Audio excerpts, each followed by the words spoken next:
another edition of Carrie's Gardening Channel. So it's March 15th, 2022, and this is a new frame. This is a Shelter Logic frame. It's about 12 by 20, and some are shorter, but this is a Shelter Logic frame, and this is what we are going to be using for another greenhouse. We started breaking ground for it, and we're getting everything prepared for the soil over here.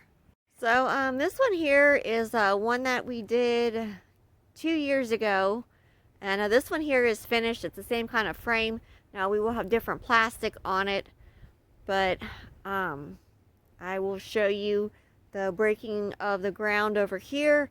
We do anchor our posts in with cement because we get a lot of wind where we're at.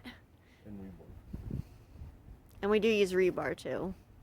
So our rebar is about 4 to 5 feet long. We do have some shorter ones, but this will get put the whole way down to like ground level, and we do concrete them in. So this year we're not buying there's tubes that you can buy to fill with cement. We're using recycled milk jugs and any kind of plastic jug that we can. We have another piece of rebar running through over here on the side, and that actually goes in under the ground, and this whole thing will be cemented in, and that helps to anchor them in when the wind's blowing, because we are on top of a mountain and we do get a lot of wind up here. When we start filling these with concrete, we have quite a bit of these to fill up, but when we start filling these with concrete, we're going to come back in the video and we're going to show you filling them with the concrete. Okay, so you can see here we have all of our bolts and the post attached to the rebar here, and we did that the whole way out through. And these bolts here, the concrete's going to go around there and it's going to anchor that in. We're getting ready to start pouring the concrete here. So this is the concrete here that we're using, and this is what we used on the other greenhouses, and we have a cement mixer that we use to mix it up. Tip of advice: when you look for your bags of concrete, see if they're soft, because these places have a tendency, they have an awning out over top and they let it sit outside, and this stuff will get hard as a rock because it is concrete if it gets wet. And they don't really care what you do when they have it sitting out there. Go ahead and back that up. Back the tractor up. I can't let this go over tilt. So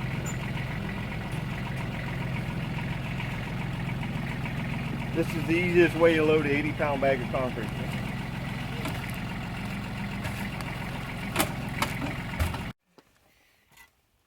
The easiest way is with a bucket or a tractor, unless you got some young, strong guys that can do it. But then you just take your trowel and cut your bag open.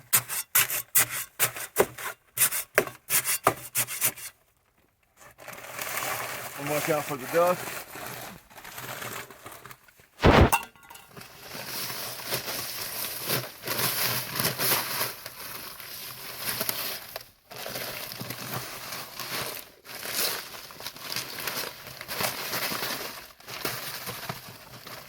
Get the rest of the bag as it flips over when it starts turning.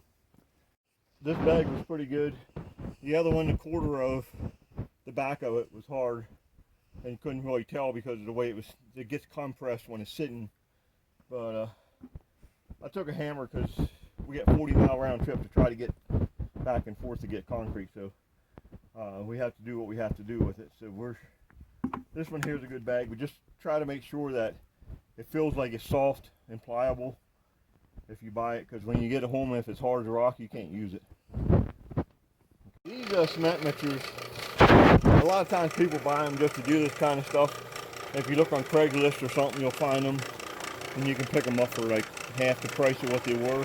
I don't know what they are right now. We got this one about, I don't know, 15 years ago, and we just use it when we need it, and put it somewhere when we don't, and then we have it. So it comes in handy. It's a lot better than mix it in a bucket. Okay, because this ends, they don't have the feet on like the middle posts do.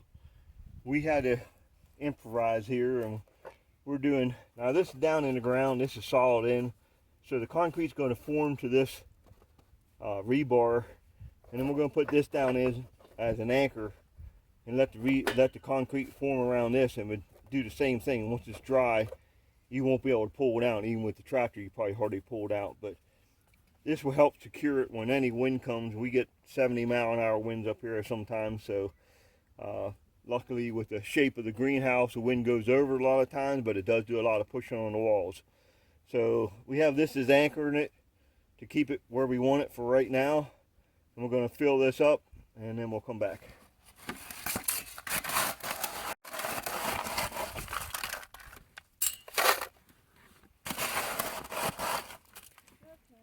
Okay, I did check with our local Lowe's about how much concrete it might take to fill these up. They had no idea because of being this awkward sized holes. So right now we're winging it. We only brought 2 bags along, and I think we're going to be really short. So we're just going to do these corners and get them in tight, and then we'll probably have to get more, but we'll be back. Okay, so you want to really get it in this rebar in behind it. You don't want to get it too wet. The wetter you get your concrete, the less PSI it will have. So you want it as strong as you can get it. And this takes 6 pints of water for an 80-pound bag. That's it. Don't seem like much, but that's why you keep working it, and then you keep tapping your container and stuff, and that will help get it to form around your rebar and everything. Makes it look nice too. So I'll give this a little bit for good measures, and we'll wait till we'll tap it down there. So you don't want to hit this really hard. You just kind of want to tap it and let it sort of like vibrate down in.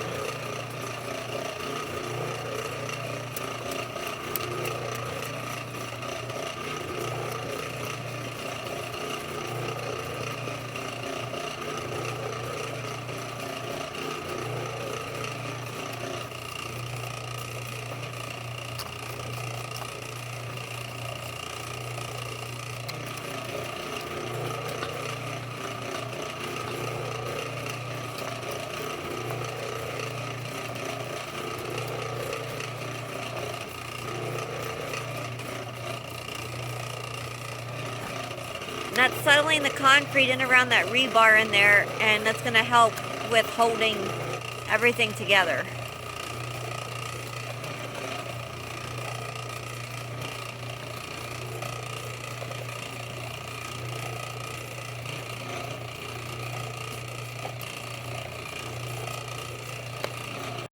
You want to tamp on top then with the trowel, and that gets it nice and flat.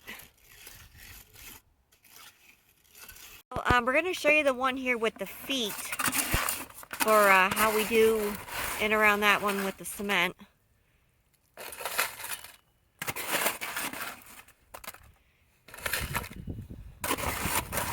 So the rebar is coming up from the bottom. Now, we used any kind of containers that we could to try and keep a shape to it. We used milk jugs cut off. We used empty containers. Kind of anything that we could find that would work for us. Okay, now you can see the bolts are down through.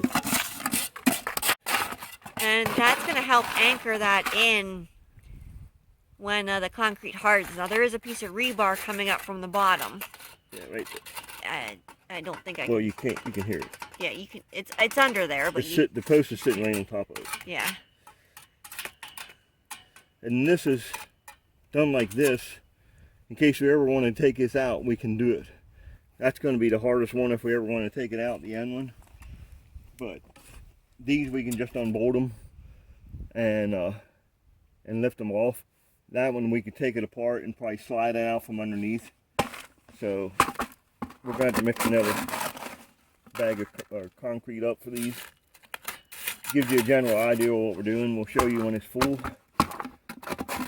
what it looks like. And we did, and it really did good with the wind that we had. It never moved, so that's why we're doing it like this here. And like I say, if you ever wanted to move it that way, you can always move it, and all you do is cut the bolts off, fill it up with ground, and you're good. Okay, so the next batch of concrete was done, so this is getting filled in around here now. We definitely will be needing more bags of cement. I will tell you how many we actually needed.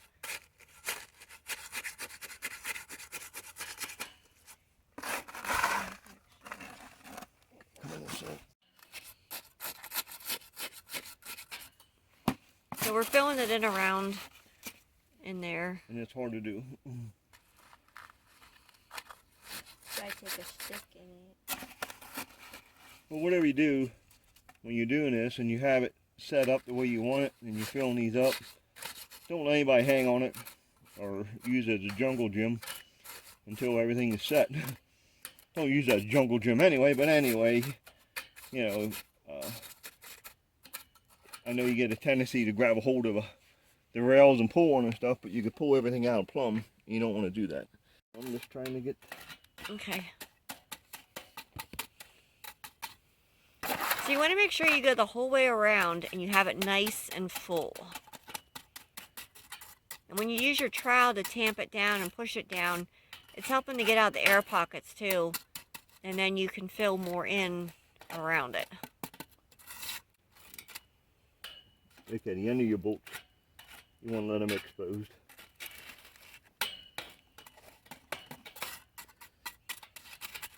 Okay, go ahead and tamp that one down around it. We'll have to fill it up a little bit more then.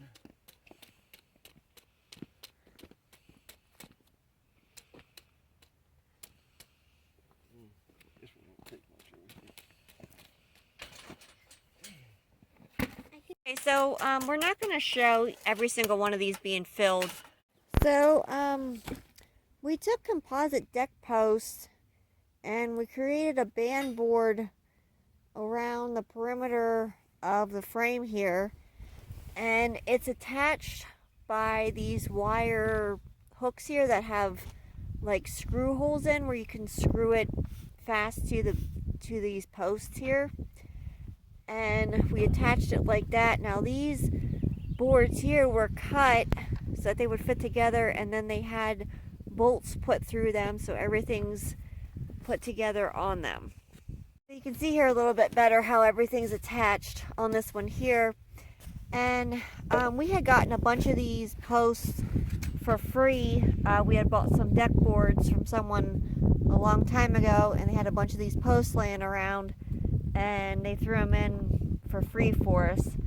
So we're big on recycling, and we're using the material that we have. So, we got all of the bolts were all tightened up, and you want to make sure that you get all the bolts nice and snug so that, you know, nothing's loose or moving. And the next step is going to be to show you how we're building the raised beds in this one here. So that's going to be in the next video. So if you like my video, please like, comment, subscribe. Please don't forget to hit the little notification button. That'll tell you as I put a new video on. Also follow me on Twitter. I have a link down in the description for my Twitter account. Thank yous for watching, and I hope you have a nice day. Bye.